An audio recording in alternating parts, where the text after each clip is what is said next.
Imagine that every morning you wake up in the middle of a storm.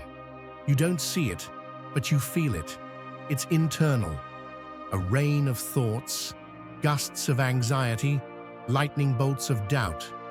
And without realizing it, you get out of bed as if nothing, without a shield, without direction, without having made a single conscious decision. This is how the day begins for millions. Chaos reigns. Emotions drag them. Routine devours them. And the worst part, they accept it, as if there were no other way to live. But there is. There is a way to face that storm and walk in the middle of it without getting lost. To turn every difficulty into training. To stop reacting to everything around you and start responding from what you truly are. That way is called Stoicism. And no, it's not an ancient philosophy for intellectuals in robes. It's a daily practice, raw, real, non-transferable. It's the art of regaining control of your life when everything else wants to take it away. And it all starts in the first minutes of the day. This video is not here to make you feel good. It's here to wake you up, to show you that you can live with more strength, more freedom, and more fulfillment. Not with empty phrases, but with concrete actions. 9 Stoic principles that don't just stay in the mind. They are taken to the body, to decisions, to the moment. If you're tired of feeling like you don't have control, if you're ready to face the storm without continuing to run away, stay until the end. Because the world is not going to get any easier, but you can become stronger. 1. Let go of the rope you can't pull. There are things that, no matter how hard you try, are not under your control. People who are not going to change. Situations you can't fix. Times that are not going to return. And yet, there you are, gritting your teeth, pulling that rope as if your strength could twist fate. But not only does nothing change, but the more you pull, the more you drown. We all carry a rope. Sometimes it's a relationship that has no future, but you cling to it out of fear or nostalgia. Other times it's a mistake you made years ago and still haven't forgiven yourself. It can also be the obsessive need for everything to go as planned, as if life had an obligation to obey your plans. And the more force you put into that immovable rope, the more you wear out. Your energy goes, your concentration goes, your life goes. And the most absurd thing is that all that effort doesn't change absolutely anything. The first Stoic principle you need to apply upon waking is this: stop wearing yourself out over what you can't control. It's not surrender, it's intelligence, it's maturity. It's using the little energy you have upon waking on what can change the course of your day. Epictetus put it clearly: some things depend on us, others do not. And if you don't make that distinction every morning, you're doomed to live in constant fight with reality. A fight you're going to lose every day. Did you argue with someone yesterday?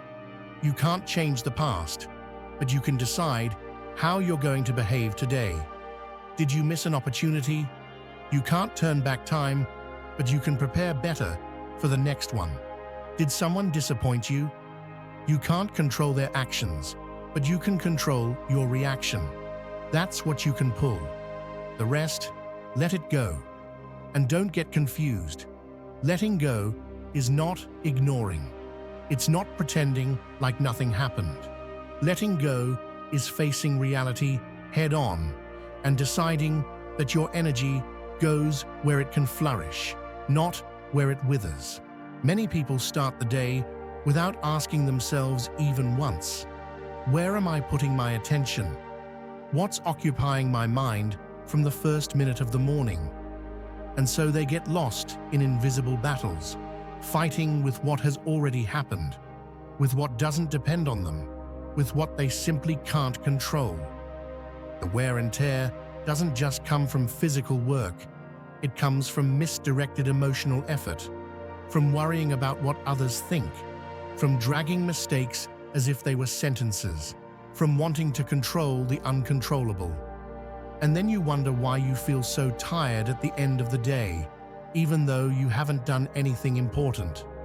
There's your answer. Let go of the rope. Naming it is the first step. What is it that's draining you mentally? What haven't you let go of because it hurts to accept that you can't change it? Write it down. Say it out loud. Look at it without fear. And then take the bravest step. Let it go. Not because you're weak, but because you're ready to focus on what can grow. This principle is the foundation. If you don't understand it, everything else collapses. You can try to be disciplined, keep calm, or act wisely. But if you're clinging to the immovable, all that will dissolve. Freedom doesn't start when everything is fine. It starts when you stop living tied to what you can't change.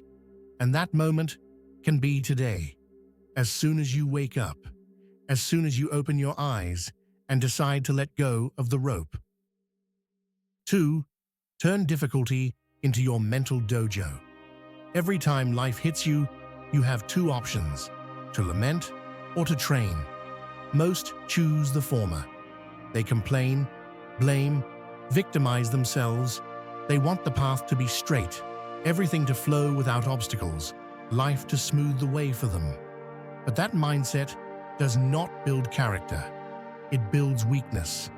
Because true strength is not born from comfort, but from conflict. The Stoics understood this perfectly.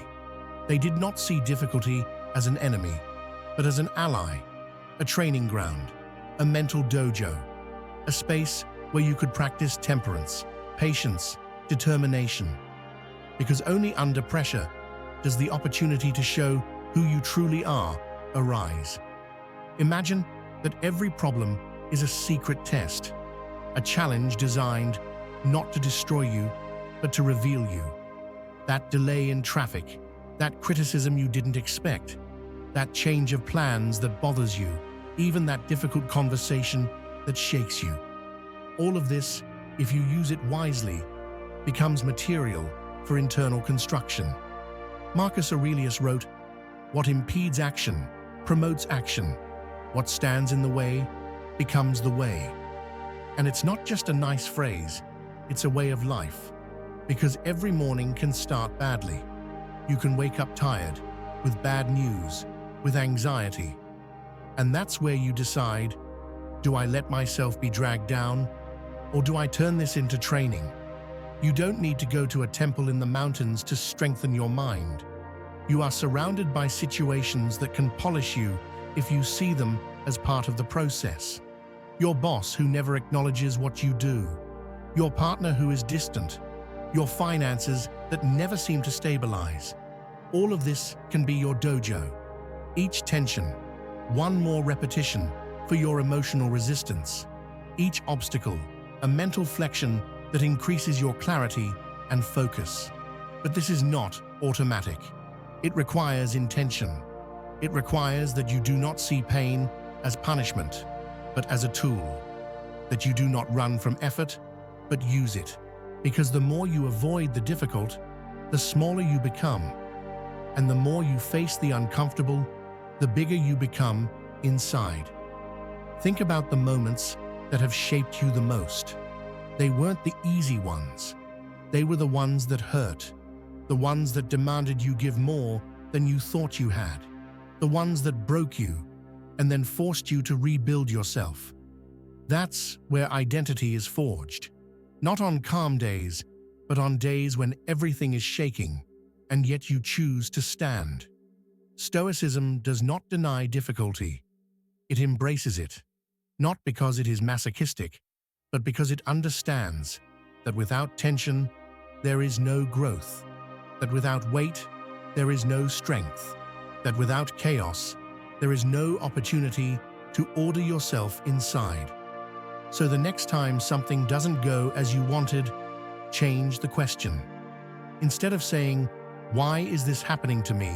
Ask yourself, what can I train with this? Maybe patience, maybe detachment, maybe resilience. Each situation brings its own lesson, but only if you're willing to see it with different eyes. Starting the day with this mindset changes everything, because you no longer expect life to be kind. You prepare to face it as it comes, and in doing so, each challenge becomes part of your training. You don't need an easy life to be strong. You need a mind willing to turn every difficulty into your dojo. 3. Return to the only place where you have power, the now. The human mind has a very particular talent for being everywhere except where the body is. Sometimes it lives trapped in what has already happened, going over mistakes, wounds, disappointments. Other times, it projects forward, imagining possible tragedies, inventing problems that do not yet exist. And so, without you noticing, you can spend the entire day without being present for even a single minute. The result is a life lived halfway. You're doing something, but thinking about something else. You're with someone, but emotionally, you're somewhere else. You're breathing, but you don't realize it. You're alive, but you're not here. Stoicism has a clear and powerful response to this. Return to the present. Return to the only place where you have power. Because neither the past nor the future are in your hands. Only the now belongs to you. Only in this moment can you act, decide, respond. Everything else is illusion. Marcus Aurelius wrote it bluntly. Each person's life is what their thoughts make of it. And if your thoughts are constantly in another time, you are giving your life away to ghosts. Every morning, the mind wakes up restless. The first thing you may remember is a worry from the previous day, a message that didn't arrive, a task that you didn't finish, or even a scene from the past that returns like a bitter echo. Without realizing it, you're already outside of yourself. You're already carrying a weight that doesn't belong to you today. And if you don't notice it in time, that weight is going to define the rhythm of your entire day. That's why one of the most powerful acts you can do upon waking is to reconnect with the present. It sounds simple, but it's not. Because being present is not just a nice concept. It's a discipline, a choice, a constant effort to return each time the mind escapes. How is it done? First, by breathing. There is no stronger anchor than the body. Feel your breath upon waking. Listen to the silence. Observe the light coming in through the window. Details that are there, but you overlook when you're on autopilot. Then, by honestly asking yourself, what do I really have under control at this moment? Not tomorrow, not next week, not in a year. Now. Because if you can answer that question each morning, you give yourself power. The power to act without being paralyzed by what you can't foresee. Being in the present doesn't mean ignoring the past or ceasing to plan for the future. It means not living enslaved by them. It means that, even though you remember, you don't sink. That, even though you project, you don't get lost. That every decision you make today is born from the clarity of what you can do, not from the fear of what could happen. Many people live frozen by everything that hasn't happened. They anticipate disappointment, failure, rejection, and that fear prevents them from doing what they can do now. Speak, create, move, try. They are waiting for the perfect moment, the ideal scenario, absolute certainty. But that doesn't come. It never has, because the only real certainty is the moment you are living right now. And if you don't learn to inhabit it, you're going to waste it. You're going to reach the end of the day without knowing what you did with your time. You're going to feel like the day ran over you, that you were dragged by a current you don't control. And that feeling accumulated over weeks, months, or years, becomes a life without direction. The present is your battlefield. It's where the fight between consciousness and chaos is waged, and every time you choose to return, every time you breathe, observe, give thanks, or simply pause to gain perspective, you're winning. You're returning to the only point where you can change something. Stoicism doesn't ask you to be perfect. It asks you to be awake, not to live asleep in memories or numbed by the anxiety of the future, to inhabit your life, minute by minute, with intention. So when you wake up tomorrow, before grabbing your phone, before thinking about everything you have to do this. Breathe. Look around you. Recognize that you're here. And tell yourself, calmly and firmly, this moment is mine. Only this one. And this is where it all begins. 4. Don't bite the bait of provocation. Imagine someone casting a hook in front of you. It shines. It moves. It takes the form of injustice, offense, mockery. It's designed to catch you, and you know it. But still, you bite, and as soon as you do, you lose control. You're no longer thinking. You're no longer deciding. You're reacting. And not to what you wanted, but to what someone else put in front of you. That hook is everywhere, in the sarcastic gaze of someone who wants to make you lose your cool. In the passive-aggressive comment someone drops to feel superior. In traffic, on social media, in unnecessary arguments, in the provocation that seeks to throw you off balance. And if you don't learn to see it, you fall, over and over again. It's no coincidence. The world is full of people who can't control their emotions, and they want to drag you into their storm. They want you to react like them, to stoop to their level, to lose your head, because that way it's easier to empathize. But you're not here for that. You're training something bigger, self-control, and that, in this world, is a superpower. Provocation doesn't always scream. Sometimes it's subtle. It hits you right where it hurts. It whispers for you to respond, to explode, to defend yourself. It tells you, don't let them walk over you. Prove you're right. Show them who you are. But in reality, every time you react without thinking, you're not showing strength. You're showing that anyone with a hook can dominate you. Dominate you not with violence, but with something worse. Your own anger, your ego, your need to have the last word. That's when you lose. Because while you exhaust yourself, they feed off of it. You spend your energy. They gain your attention. And the problem isn't just that moment. It's what comes after.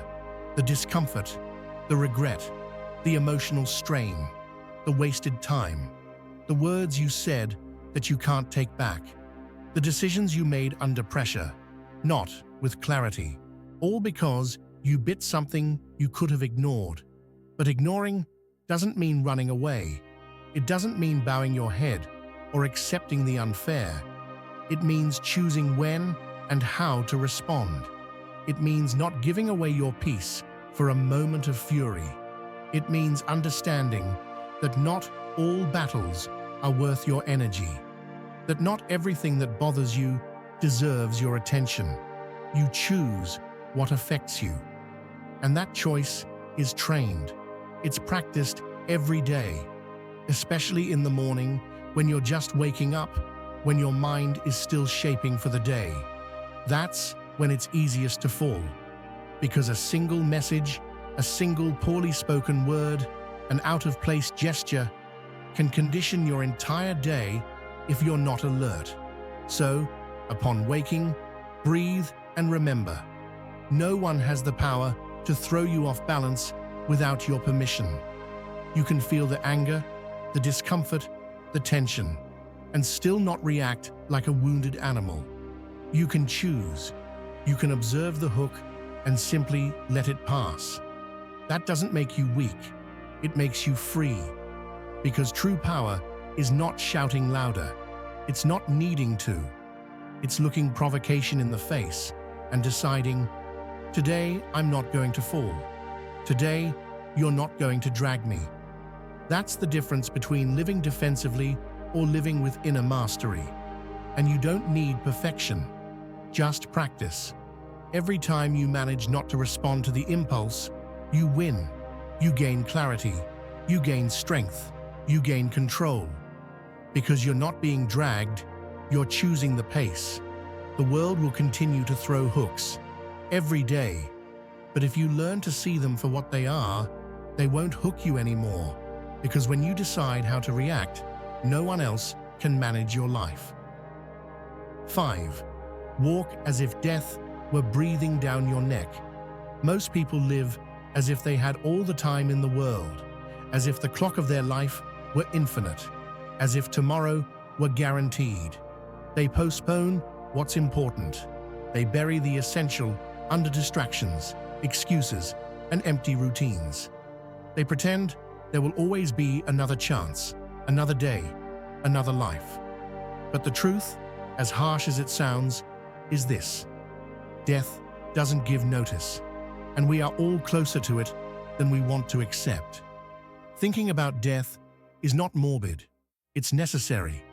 It's what wakes you up from lethargy, what takes you out of automatic mode, what forces you to look at your life with urgency, not from fear, but from awareness. Because when you understand that everything can end at any moment, you start to truly live. Imagine that every step you take, you do so knowing it could be the last. Not dramatically, but with presence, with respect for time, with intensity. Because if you knew you only had one day left, you wouldn't spend it hating, doubting, or waiting. You would use it to love, decide, move, close cycles, start what you've always postponed. The problem is that many believe that thinking about death is depressing, but it's the opposite. It's focusing. It's filtering out the useless. It's stopping giving importance to what doesn't have it. When you understand that you are not eternal, the masks fall, the dramas are reduced, and the essential is left in front. Because you no longer have time for nonsense, nor for people who don't add value, nor to be where you don't want to be. Walking with death on your neck is not living in fear. It's living with intention. It's looking at each day as a miracle, not as a burden. It's knowing that you're passing through, and that precisely because of that, every decision matters. Every word counts. Every moment weighs. Think about this. How many days have you let pass by inertia? How many times have you said, "I'll start tomorrow"? How many times have you silenced your inner voice just for comfort? Now imagine that time is running out. What would you do differently? The one who walks, remembering that there may not be an after, acts with more clarity, doesn't doubt as much, doesn't postpone as much, doesn't worry as much about what others think, because they know that the time they lose in that doesn't come back. And that sense of urgency is one of the greatest gifts you can give yourself. But be careful. It's not about running aimlessly. It's not about living in a desperate race. It's about valuing, about choosing better, about acting today. Because if you don't do what really matters today, when? This principle is trained every morning. When you wake up, don't assume that you have the whole day guaranteed. Give thanks, breathe, and ask yourself, if today were my last chance, how do I want to live it? That question, well answered, puts you in motion. Not from pressure, but from meaning, from respect for your life. The day you become aware that you might not wake up again, you will stop taking so many things lightly.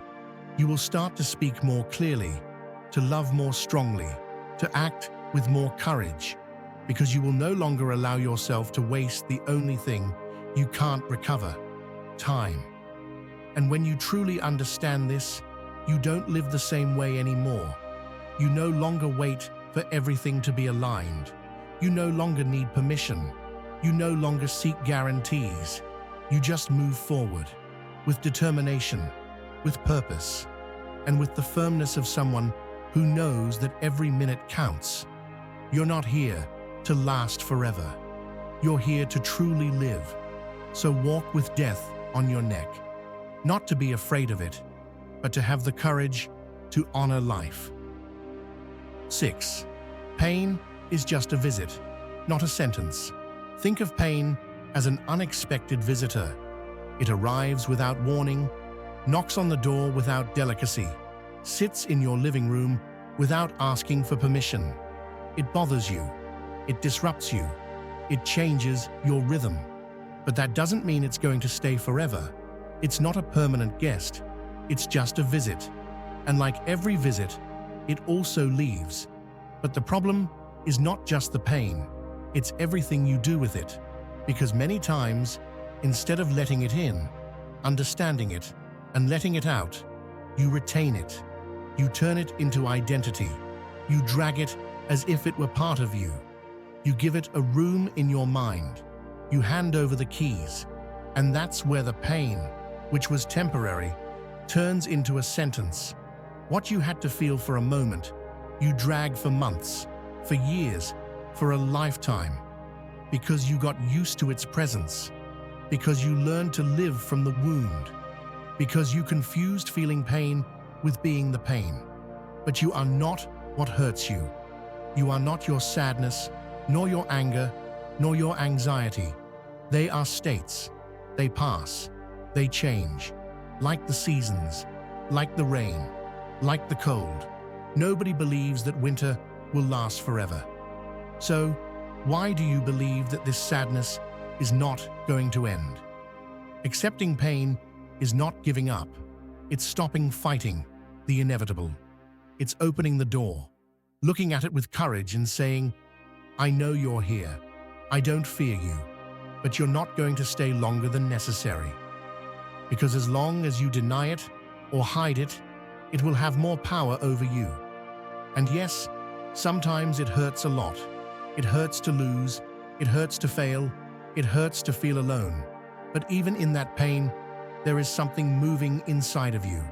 Something that is cleansing, reorganizing, strengthening. Pain, well traversed, teaches you. It transforms you. It polishes you.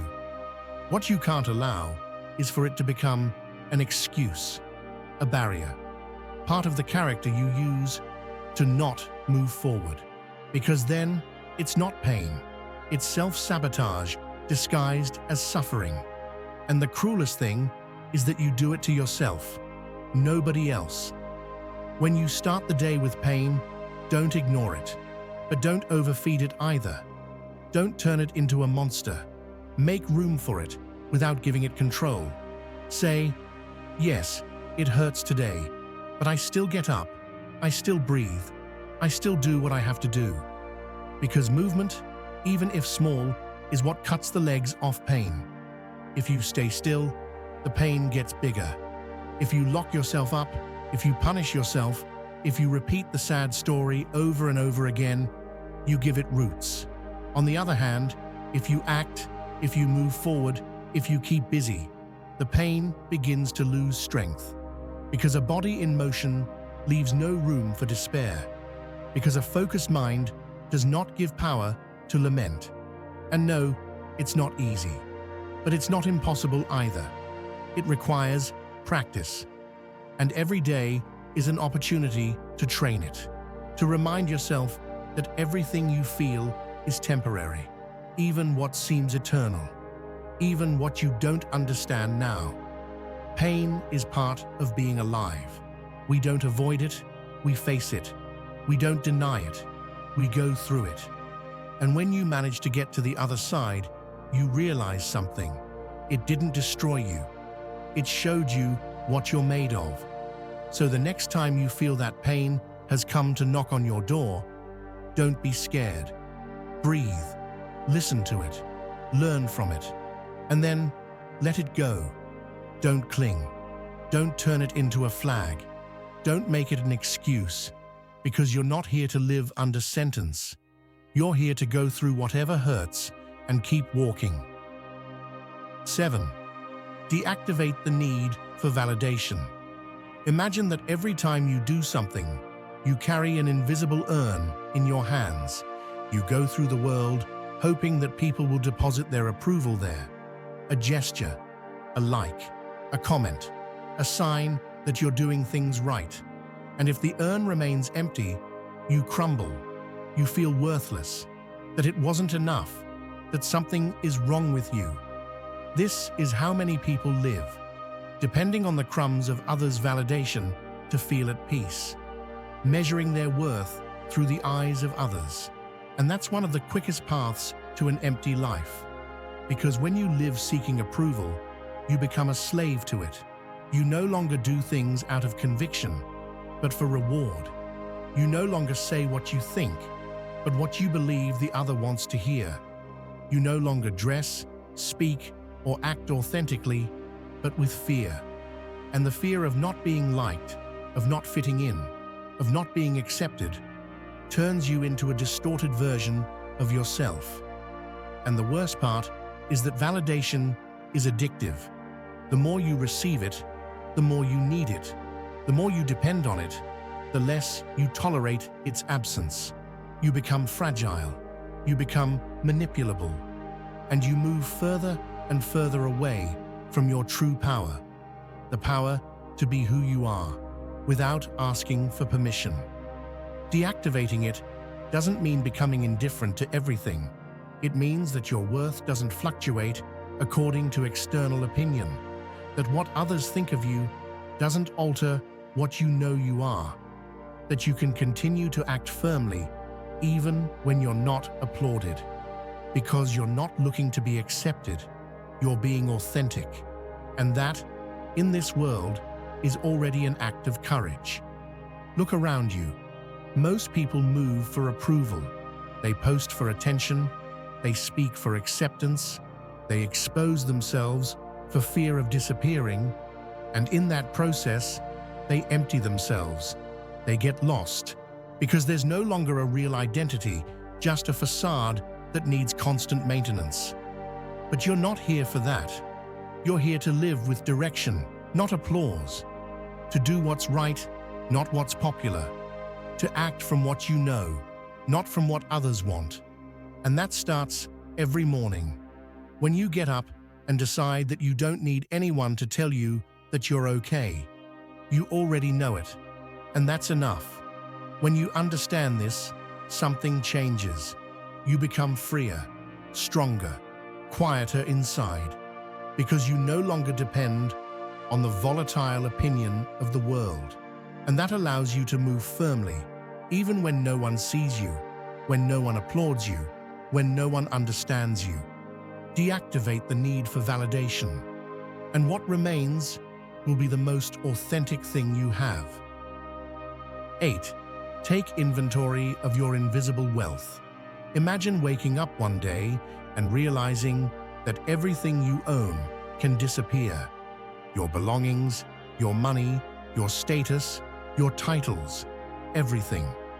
And yet there is something that cannot be taken away so easily. Something that is not seen, but supports you. That is your invisible wealth. And if you don't recognize it in time, you will live believing that you are poor, when in reality, you are full. Most people only measure their worth by what can be counted or shown. How much you earn, what you have, what you've achieved. But that's just the surface. If you lose everything tomorrow, who would you be? That's the real question. Because true wealth is not what you have outside, but what you carry within.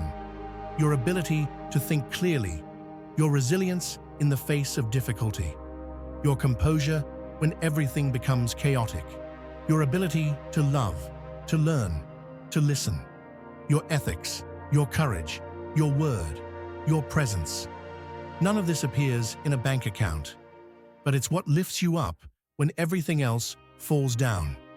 The problem is, that we live so focused on producing, on accumulating, on showing, that we forget to look inside. And when you don't do that internal inventory, you feel empty, even though you have everything, because you are disconnected from what really makes you strong, from what no one can steal from you. Do the exercise. Close your eyes and ask yourself, what remains if everything external disappears? What accompanies me when there are no witnesses? What resources do I have within me that have sustained me on the worst days? There is your true wealth. And if you don't see it, not because it's not there, but because you haven't stopped to recognize it. We all carry invisible strengths. Some have gone through huge losses and are still standing. Others have learned to get up every day with fear, but without giving up. Others have supported people they love while they themselves felt broken. All of that counts. All of that is valuable, even if no one sees it, even if you don't post it, even if it's not rewarded. And the more aware you are of that internal inventory, the less you will need to prove anything, because you already know who you are. You already know what you have. You no longer depend on appearances, because the most valuable thing is not shown, it is lived. The next time you feel that you don't have enough, that you're not up to par, that you lack something, stop, look inside, remind yourself of everything you've faced, everything you've overcome, everything you've learned without anyone knowing. That can't be bought. That can't be sold. That's yours. 9. Get rid of the noise that takes you away from yourself. You are surrounded by noise, not just the one you hear with your ears, but that one that gets into your head and doesn't let you think. Opinions, news, other people's rules, expectations, comparisons, social networks that shout how you should live, feel, dress, act. And the more you expose yourself to that noise, the further you are from your own voice. The problem is not the world, it's that you've gotten used to listening to it more than to yourself. You have allowed the voices from outside to occupy the space that belongs to you inside. And without realizing it, you start living according to a script you didn't write. You chase goals that are not yours. You demand things from yourself that do not come from your essence, but from external pressure. That's why you feel tired even without having done much. Because noise wears you out. It distracts you. It confuses you. It keeps you busy, but empty. Full of stimuli, but without direction. You spend hours connected to everything, except to yourself. And that's how you gradually lose yourself. Silencing that noise is not an act of disconnection. It is an act of reconnection. It's not about running away from the world, but about learning to listen to yourself more than anything else. Because if your mind is full of other people's noise, there is no space for what you think, what you feel, what you need. For that, courage is needed. You need to stop, turn things off. Step out of the noise even if it seems like you're being left out. Even if you feel like you're losing something. The only thing you're losing is the distraction that was taking you away from yourself. Close sessions. Turn off screens. Go for a walk without headphones. Write down what you feel. Observe your thoughts without filters, without judgments. Make silence with intention. Not just to rest, but to find yourself. Because there, in that space without interference, is where your true clarity begins, where you hear what you had been ignoring, where your own answers appear, not the ones others give you, the ones you need. The world is going to keep making noise. You can't stop it, but you can decide how much of that noise you let in. You can choose which voices deserve your attention. And above all, you can learn to live from the inside out, not the other way around. You are closer to yourself when the noise is silenced, When you lower the volume of the world and raise that of your consciousness, there you start to feel again. There you start to think clearly again. There you start to breathe with meaning again. Get rid of the noise, not because it's wrong, but because it's not you. And your life cannot be built on an echo of what others say. It has to be built on your voice, clean, direct, true. Thank you for staying until the end of the video. If you watched the whole thing, comment, "I am Stoic," as our secret signal to know that you're a true student of Stoicism. Don't forget to subscribe and give the video a like if you enjoyed it. See you in the next video, and remember, keep cultivating your Stoic mind.